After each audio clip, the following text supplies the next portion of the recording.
Donald Trump's right-hand man, Scott Bessent, goes on MSNBC and absolutely eviscerates Morning Joe for his lack of education in finance, economics, and how money really works. About the piling on effect right now and some of the challenges that you're going to face, the president's going to face, anybody in office is going to face about affordability. So if inflation went up, let's say 9% under Joe Biden, it came down to 3%, right?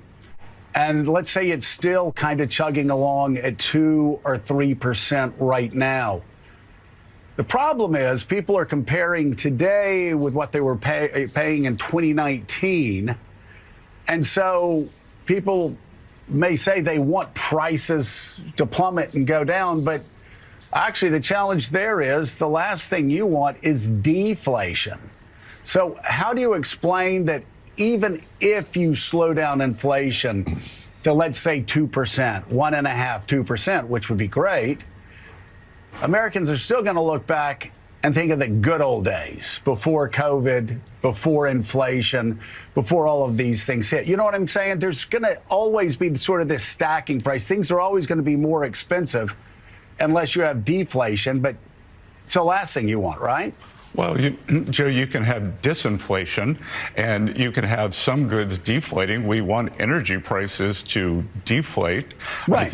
I think there's some food items that can deflate. But as I said before, there are with the affordability, there are two components. There's price, and then there's real wage gains. And Americans are going to look back and think that under President Trump's first term, they saw very substantial wage gains, especially for working Americans and the average household. So I think they're going to look back to that. And again, Steve Ratner's charts very conveniently got truncated in 2020 on that.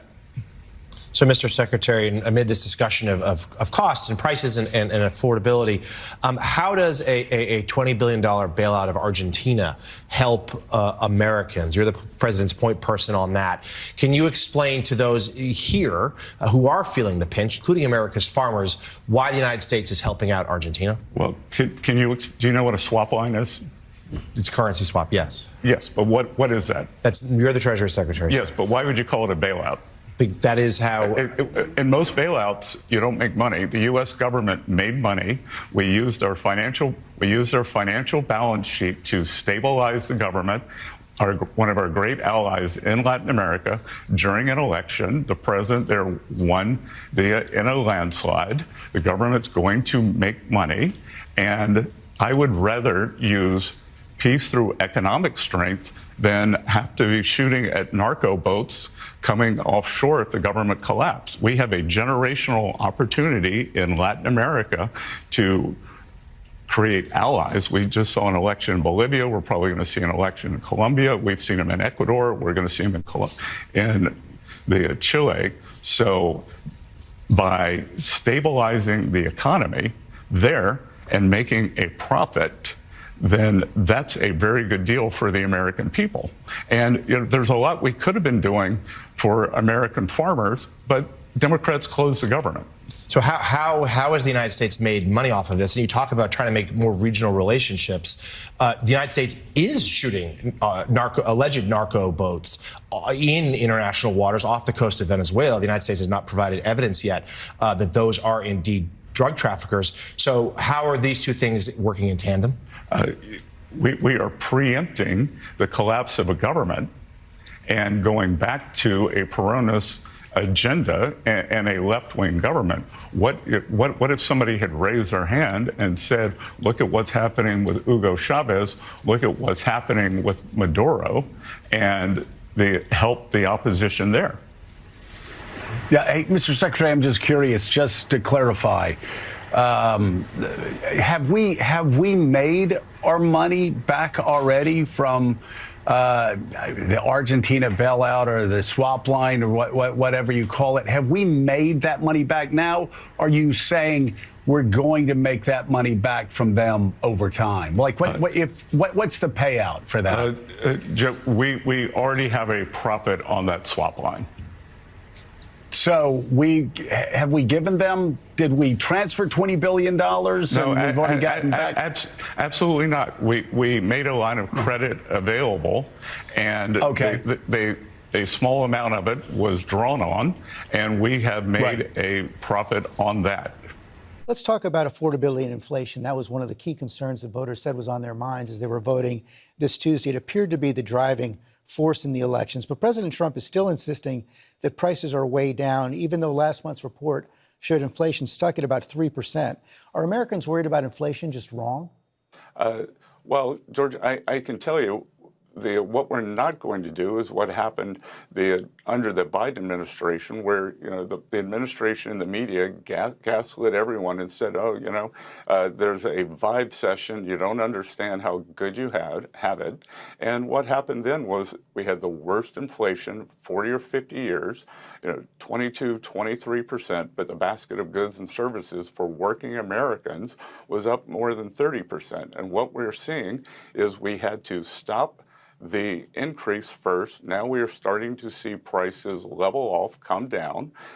Gasoline is down, interest rates are down, so mortgages are down, and I think we are making substantial progress on that. And I think over the coming months and the next year, prices are going to come down.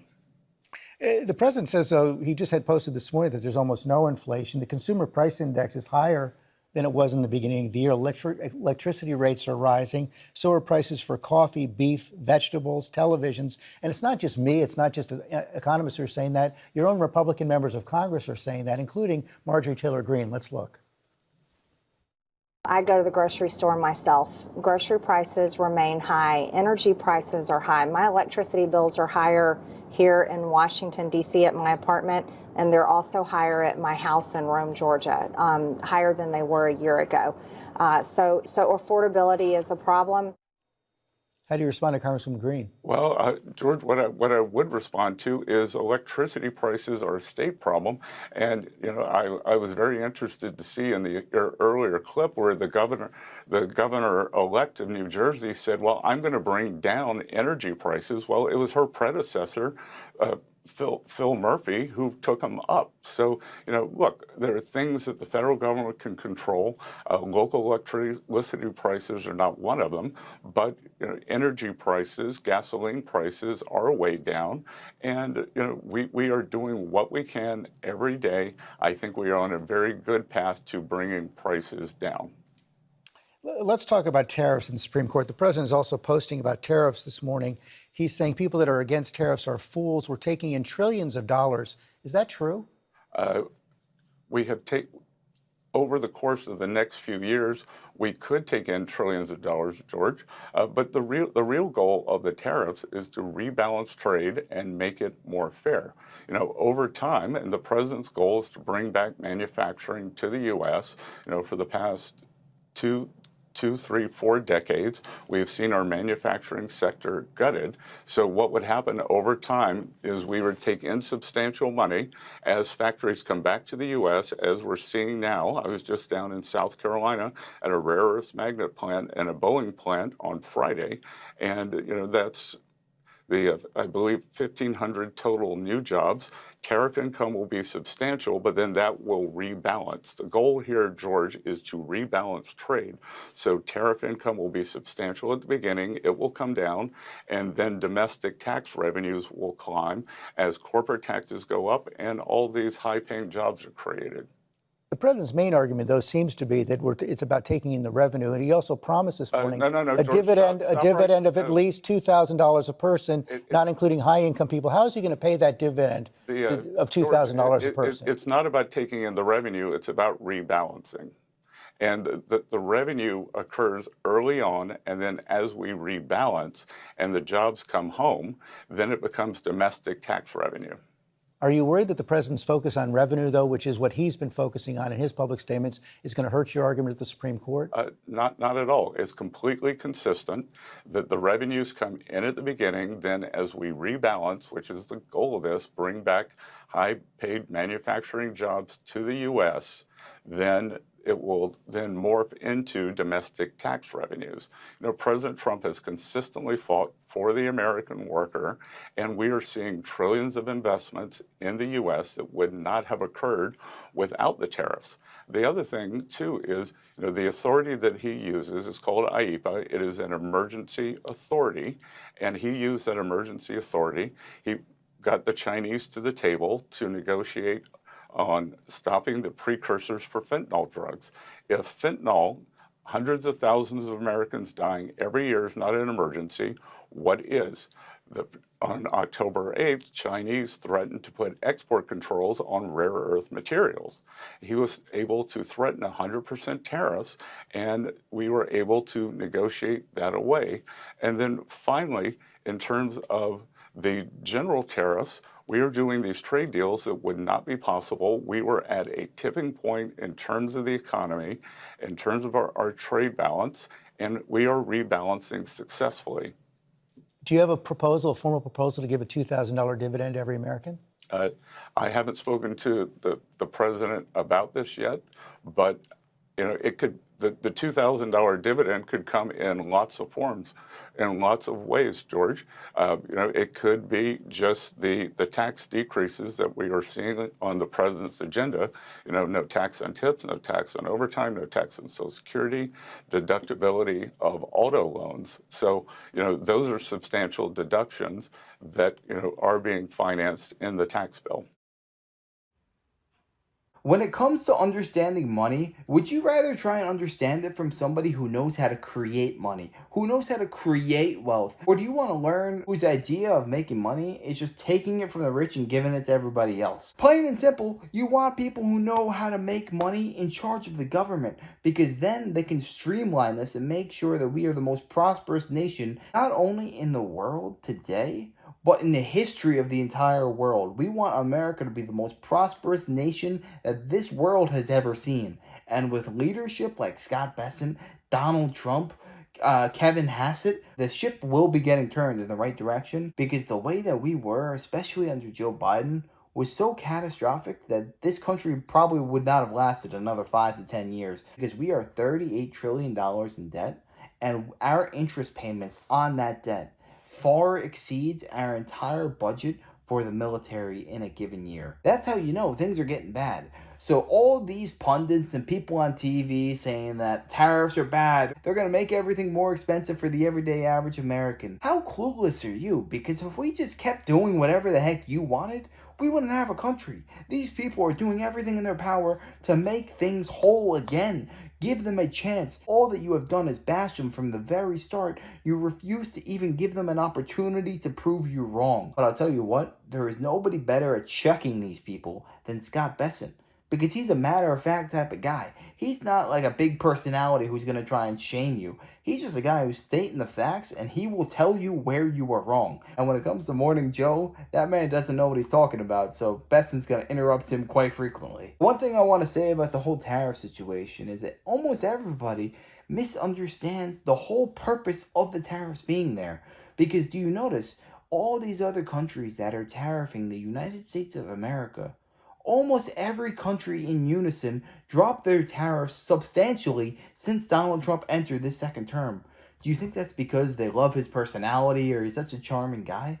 No, it's because Donald Trump and his team know when to apply pressure and when to not apply pressure. They know that America holds all the cards and they have all the leverage, and they are using tariffs against other countries as leverage to get what they want in negotiations. These are how deals are made. You don't get deals just by being nice and having a nice smile. You get deals by knowing how to work with people, knowing when and where to apply pressure. And these guys are the best at it. They are world class. I don't understand how there's so much controversy regarding the tariffs, because if you actually understood basic economics, negotiations, finance, you would realize this should have been done years ago. Donald Trump was saying in the 80s in interviews, he's saying the America is getting ripped off. I am sick and tired of watching America be a laughingstock around the world. And if it ever got so bad, I would never want to say I would never become president, because I don't want to see this country go under. And that's exactly the type of person you want in power. You don't want that person who craves and yearns for power. You want somebody who doesn't want to do it, but will do it if he sees no other option. And that's exactly Donald Trump and Scott Bessent. These people are billionaires in the private sector, only doing this for us. So we might as well rally around them and say, you know what? These people really do care for America, and they're trying to preserve what America stands for, the American dream. So you know what? I'm going to put my full force behind these guys, stand behind them, rally behind them, and make sure America is the finance capital of the world. And we are well on our way there with these guys leading the helm. But yeah, let me know your thoughts on this down below. Have you ever watched Morning Joe's show unironically? And do you think that MSNBC will ever start showing pro-Trump content, or at least neutral content? Let me know. I'd love to know your thoughts. And if you enjoyed, make sure to smash down, like, comment, subscribe, and wish you guys nothing but the best. Till next time.